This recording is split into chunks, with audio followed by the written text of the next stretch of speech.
Praise the Lord. இயேசுவின் ரத்தம் ஜெயம். தினமும் இயேசு நிகழ்ச்சிக்கு உங்களை கர்த்தராக இயேசு கிறிஸ்துவின் நாமத்தில் வரவேற்கிறேன். செய்தியின் தலைப்பு: குந்தி குந்தி நடக்காதீர்கள், சேர வேண்டிய இடம் சேர முடியாது. ஆதார வசனம் 2 நாளாகும் 25வது அதிகாரம் 8வது வசனம். போக மனதானால் நீ போம், காரியத்தை நடத்தும், யுத்தத்திற்கு திடன் கொண்டு நில்லும். தேவன் உம்மை சத்துருவுக்கு முன்பாக விழப்பண்ணுவார். ஒத்தாசை செய்யவும் விழப்பண்ணவும் தேவனாலே கூடும் என்றார்.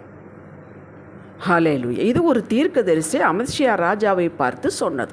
நான் மறுபடியும் அந்த வசனத்தை லாஸ்ட் பார்ட்டை உங்களுக்கு வாசிக்கிறேன். ஒத்தாசை செய்யவும் விழப்பண்ணவும் தேவனாலே கூடும் என்றார். பிசாசு நம்மளை விழப்பண்ண முடியாது, பிசாசு நமக்கு ஒத்தாசையும் செய்ய முடியாது. கர்த்தர் தான் இந்த இரண்டையும் செய்கிறவர். ஜாக்கிரதை உடையவர்களே. இந்த வசனத்தின் வரலாற்றை சுருக்கமாக கூறுகிறேன். இந்த வசனத்தினுடைய வரலாற்றை நான் சொல்லுகிறேன்.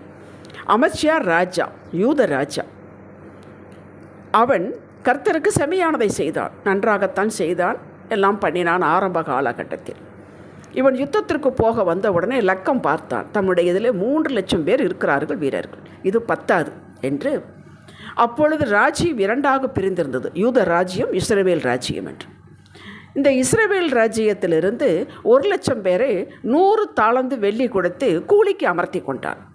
அந்த காலத்தில் இஸ்ரவேல் மக்கள், அதாவது 2ஆக பிரிந்திருந்த வட ராஜ்யம் இஸ்ரவேல் ராஜ்யம், தேவனுக்கு பிரியமில்லாத காரியங்கள் நடந்தார். அதனால் அவர்கள் மேல் கோபமாக இருந்தார். அதனால் அவர் ஒரு தீர்க்கதரிசி வந்து சொல்லுகிறான் அமத்சியாவை பார்த்து, ராஜாவே, இஸ்ரவேலின் சேனை உம்மோட வரலாகாது, அவங்க வேண்டாம். கர்த்தர் எபிராயிம் சகல புத்திரராகிய இஸ்ரவேலிடம் இருக்கவில்லை, அதனால் நீ போகிறதுனா போ, அவங்க வேண்டாம்.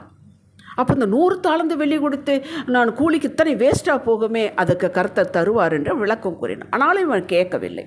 அவர்களை கூலி பொருத்தி கொண்டான். பின்னாடி நடந்தது மிகவும் கேவலமாக இருந்தது. அமத்சியா கர்த்தரை கணப்படினான், செமையானதை செய்தான், ஆனால் முழு மனதோடு எப்படி செய்யவில்லை என்று பதிவாகியுள்ளது வேதத்தில். இந்த முழு மனதோடு நாம் கர்த்தரை தொழுது கொள்ளவில்லை என்றால், முழு மனதோடு கீழ்ப்பிடியவில்லை என்றால், என்றோ ஒரு நாள் ஒரு சந்தர்ப்பத்தில் நாம் வழிவிலகி போக வாய்ப்பு உண்டு. தேவ கிருபை நம்மை வழிநடத்தாவிட்டால் அந்நிய நுகத்தில் அகப்படும் அபாயமும் உண்டு. இது யூதாவின் ராஜா அமத்சியாவுக்கு வந்தது. வசனம் 2 நாளாக 25-14 நீங்கள் வாசித்து பாருங்கள். அந்நிய தெய்வங்களை கொண்டு வந்து தனக்கு தெய்வங்களாக வைத்து கொண்டான். கேட்டீர்களா? இதுதான் நடக்கும். அவைகளுக்கு முன்பாக பணிந்து அவைகளுக்கு தூபம் காட்டினான். கெடுங்காலம் அவனுக்கு துவங்கியது. முடிவு என்னவென்றால், வசனம் 2 நாளாகும் 25-27 இவனுடைய ஜனங்களே இவனை கொன்று போட்டார்கள். இனிதான் செய்தி ஆரம்பமாகிறது. கர்த்தருக்கோ பயந்து கொஞ்சம் கீழ்ப்படுகிறது, கொஞ்சம் நீதிமானாக நடப்பது, செம்மையாக நடப்பது. அதுதான் நான் இவ்வளவு செய்கிறேன்னா, நான் ஞாயிற்றுக்கிழமை சபைக்கு போகிறேன், காணிக்கை கொடுக்குறேன், ஜெபம் பண்ணுறேன், அதெல்லாம் இவ்வளவு செய்கிறேன்ல என்று நம்மை நாமே சமாதானத்தைப்படுத்தி கொண்டு கொஞ்சம் நம்முடைய சுயத்தின்படி மாமிசத்தின்படி நடப்பது தேவனுக்கு பிரியவில்லாமல் அமத்சியா செய்தது போல. இது 2 கால்களாக குந்தி குந்தி நடப்பதற்கு சமம். நம்ம ஊர் பாஷையில் சொல்லப்போனால் ஆக்காட்டி ஆக்காட்டி நடப்பது. அதாவது வலப்புறம் கொஞ்சம் நேரம், இடப்புறம் கொஞ்சம் நேரம், பார்த்தா நடக்கிற மாதிரி இருக்கு, ஒன்றும் நடந்திருக்கவே மாட்டோம், முன்னேற்றமே இருக்காது. இது பாதி கிணறு தாண்டுவதற்கு சமமாகும். எலியா தீர்க்கதரிசியினுடைய நாட்களில் இஸ்ரவேல் மக்கள் இப்படித்தான் இருந்தார்கள். கர்த்தரையும் தொழுது கொள்வது, நியாய பிரமாணத்தின்படி பலி செலுத்துவார்கள், பின் பாகாலுக்கும் அந்நிய தேவைகளுக்கும் தூபம் காட்டுவது. சிலர் பார்த்தீங்கன்னா நிறைய படமாக வச்சுருப்பாங்க, அதில் இயேசுவும் வச்சுருப்பாங்க. பாருங்கள், இயேசுவை நாங்கள் கும்பிடுறோம், அவரும் ஒரு தெய்வம் தான் என்று சொல்வார்கள்.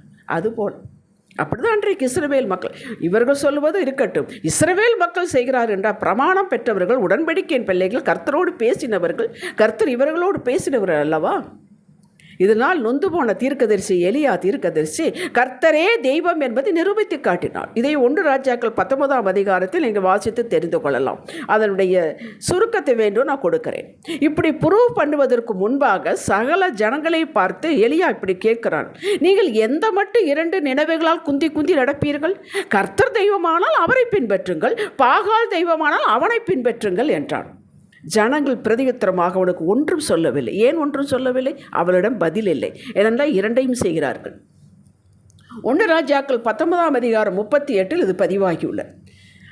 என்ன பதிவாகியுள்ளது? வானத்திலிருந்து அக்கினி இறக்கி அந்த சர்வாங்க தகன பலியை பட்சித்து வாய்க்கால் இருந்த தண்ணீரையும் நக்கி போட்டது. அதாவது இவன் பலிபீடம் கட்டி முதல் பாகால் தீர்ச்சைகளுக்கு சான்ஸ் கொடுக்கிறான். நீங்கள் பாகால் தெய்வமானால் அக்கினி வந்து இறங்கட்டும் என்று. அந்த 450 பேர் காலையிலிருந்து குதித்து துதித்து ஆடி தங்களை கீறி கொண்டு கத்தி என்னென்னவோ செய்கிறால் ஒன்றும் நடக்கலை. எலியா வந்து பலிபீடம் கட்டி செப்பனிட்டு தண்ணீர் வைத்து அந்த தண்ணீர் மேலே பலியை காளையை தனித்தனியாக வெட்டி அதை மேல் வைத்து அதுமாதிரி தண்ணீர் ஊற்றி கர்த்தாவே நீ தேவனாகிய கர்த்தர் என்று ஜனங்கள் அறியும்படிக்கு என்னை கேட்டருளும் அவ்வளோதான், 2 வார்த்தை தான். அப்பொழுதே கர்த்தரிடத்திலிருந்து அக்கினி இறங்கி வந்தது. ஜனங்கள் எல்லாரும் இதை கண்டபோது முதுகப்புற விழுந்து கர்த்தரே தெய்வம் என்றார்கள். 21வது வசனத்தில் 1 ராஜாக்கள் 19ஆம் அதிகாரம் 21வது வசனத்தில் எலியா சொல்லும்போது பேசவே இல்லை. கர்த்தர் தெய்வமானால் கர்த்தரை தொழுது கொள்ளுங்கள், பாகால் தெய்வமானால் பாகாலை தொழுது கொண்டு பேசவே இல்லை. இப்பொழுது பேசுகிறார்கள், கத்துகிறார்கள், கர்த்தரே தெய்வம். பதில் சொல்லாத மக்கள் இப்பொழுது கர்த்தர் தெய்வம் என்று ஆர்ப்பரித்தார்கள். அன்பர்களே, இந்த வரலாறு சாட்சிகள் நமக்கு போதுமானவை, எக்காலத்திற்கு யாவருக்கும் போதுமானவைகள். கர்த்தரையும் தொழுது கொண்டு அந்நிய தேவர்களை நாம் கணம் செலுத்தும் போது கர்த்தர் நம்ம எல்லையிலே ஒதுக்கிக் கொள்வார். இது பரிசுத்தம் இல்லை. இப்படி சொல்கிறேன், கர்த்தரின் வாக்கிற்கு இணங்கி நடப்பது, அதே சமயத்தில் நம்முடைய யோசனைப்படி சுயத்திற்கு மதிப்பு கொடுப்போம். அந்நிய தேவையில் நம்ம தொழமாட்டோம், அங்கே போகவும் மாட்டோம். ஆனால் நம்ம சுயத்துக்கு மதிப்பு கொடுப்பது, நம்முடைய யோசனையின்படி நடப்பது, அது கர்த்தருக்கு பிரியமில்லை என்பது தெரியும். ஏனென்றால் வேத வாக்கு சொல்கிறது அப்படி செய்யாதே என்று. முழுமையாக கர்த்தரின் ஆவியானவருக்கு கீழ்ப்படிவதில்லை. இது அறியாமல் செய்வதல்ல, அறிந்தே செய்வது. இதுவும் கீழ்ப்படிதல். அறகுறையாக கீழ்ப்படிவதும் மொத்தத்திற்கு கீழ்ப்படியாததுக்கான அடையாளம். பரிசுத்தமில்லை. பவுலடிகளாலே பார்ப்போம். அப்போஸ்தலர் 9ஆம் அதிகாரத்தில் இயேசு இவனோடு இடைப்பட்டார். அதற்கு முந்தைய இவனுடைய வாழ்வு எப்படி இருந்தது? சபைகளை அழித்தான், கிறிஸ்தவர்களை கொன்றான், ஸ்தேவான் மரித்து போவதற்கு கொலை செய்வதற்கு உடந்தையாக இருந்தான், அழித்து கொண்டு இருந்தான். அப்போஸ்தலர் 9ஆம் அதிகாரத்தில் இயேசு இவனோடு இடைப்படுகிறார். இடைப்பட்ட உடனே இயேசு தம்மோடு பேச அந்த நிமிடமே தன்னை முழுமையாக ஒப்பு கொடுத்தான். அதை இறுதி வரை கடைப்பிடித்தான். அப்போஸ்தலர் 9ஆம் அதிகாரம் 6வது வசனத்தை உங்களுக்காக வாசித்து காட்டுகிறேன். இயேசு அவனோடு இடைப்படுகிறார், பேசுகிறார். அப்பொழுது அவன் நடுங்கி போய்விட்டான். வெளிச்சம் தெரிகிறது, சத்தம் கேட்கிறது, ஒன்றும் தெரியவில்லை. கீழே விழுந்து விட்டான் குதிரையிலிருந்து. கண்ணும் போய்விட்டது அந்த வெளிச்சத்தில். ஆண்டவரே, நான் என்ன செய்ய சித்தமாக இருக்கிறீர் என்றார்.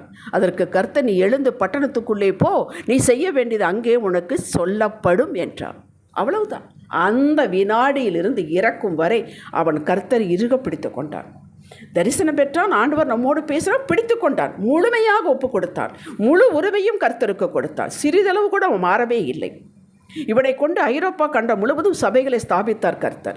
புதிய ஏற்பாட்டில் 3/4 பகுதி எழுத வைத்தார். தேவ சித்தம் பவுலின் வாழ்வில் முழுமையாக நிறைவேறியது. நம்முடைய வாழ்வில் நமக்கென்று வைத்திருக்க ஆசீர்வாதங்கள், நமக்கென்று வைத்திருக்க மேன்மைகள், மகிமைகள் முழுமையாக ஏன் நமக்கு வரவில்லை என்றால் நாம் முழுமையாக உரிமையை கொடுப்பதில்லை, முழுமையாக கீழ்ப்படிவதில்லை. மக்களை இன்றே கர்த்தருக்கு முழு ஆளுமையும் கொடுங்கள், ஆளுகையை கொடுங்கள். கர்த்தர் முழுமையாக உங்களுக்கு உண்டான எல்லாவற்றையும் பொறுப்படுத்திக் கொள்வார், உரிமை எடுத்துக்கொள்வார். ஆனால் நீங்கள் கொடுத்தால் தான் எடுப்பார். ஒரு ஸ்டெப்பிலும் அவரது ஆலோசனை வழி நடத்த நீங்கள் காணலாம், நீங்களே காணலாம். உங்கள் வாழ்வில் எதுவும் நடக்காமல் அமைதியாக இருப்பது போல இருந்தால் நீங்களும் அவருடைய சந்நிதியில் அமைதியாகவே இருங்கள். அவசரப்பட்டு முடிவெடுத்து எதையும் செய்ய வேண்டாம். ஆபிரகாம் அப்படித்தானே செய்தான். உனக்கு வாக்கு கொடுத்தான், உன் கற்பப்பிறப்பு பிறப்பான், அவனுக்கு பேரு வைய, இப்படி நடக்கும் என்று சொன்னான். ஆனால் சாராளுடைய பேச்சை கேட்டு ஆகாருக்கு இஸ்மவேலை பெற்றெடுத்தான். அவசரம், குறுக்கு வழி. இப்படி செய்வது இஸ்மவேலை வேதனை இன்று எல்லாருக்கும் தான். அப்படி பெற்றெடுத்து விடாதீர்கள். இது கர்த்தர் சொல்லாதது. அந்த நேரம் வரும்போது நீங்கள் முழு உரிமையை அவளுக்கு கொடுத்திருப்பீர்கள் என்றால், அதாவது அவருடைய நேரத்துக்கு பொறுமையோடு விசுவாசத்தோடு காத்திருப்பீர்கள் என்றால், ஏசாயா 60ஆம் அதிகாரம் 22வது வசனத்தில் சொல்லப்பட்ட அந்த லாஸ்ட் பார்ட் உங்களுக்கு சொல்கிறேன்.